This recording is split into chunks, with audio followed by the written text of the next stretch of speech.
Maithili TikTok music के मनमोहक गीत जरूर सुने और अच्छा लगे तो चैनल को सब्सक्राइब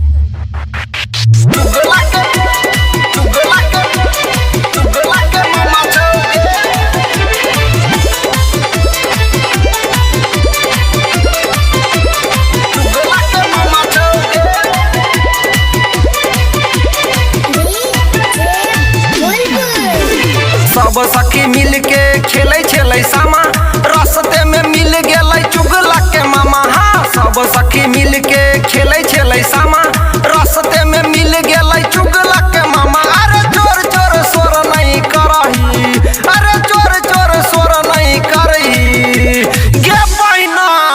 चोर चोर चोर चोर चोर चोर चोर, अरे चोर चोर सोर नहीं करही, अरे चोर चोर सोर नहीं करही भरुआ के मामा छौगे।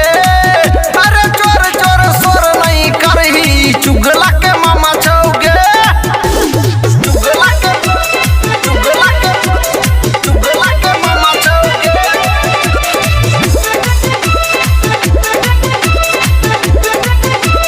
चुगला के मामा छौगे।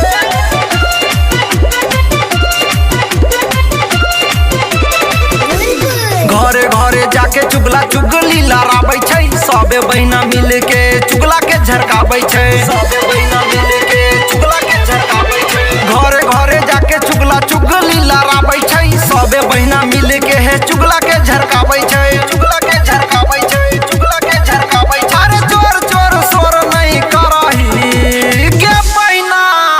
चोर चोर चोर चोर चोर चोर चोर, अरे चोर चोर सोर नहीं करही, अरे चोर चोर सोर नहीं करही भरुआ के मामा छौगे। अरे चोर चोर सोर नहीं करही चुगला के मामा छौगे। चुगला के चुगला के चुगला के मामा छौगे।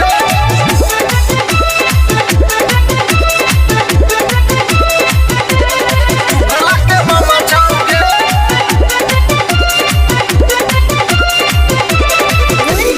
सबे सखी मिल के है चुगला के गरियाबै छै, संतोष यादव गाबि के सुनाबै छै। संतोष यादव गाबि के सुनाबै छै। सबे सखी मिल के है चुगला के गरियाबै छै, एन के बलमुआ गाबि के सुनाबै छै।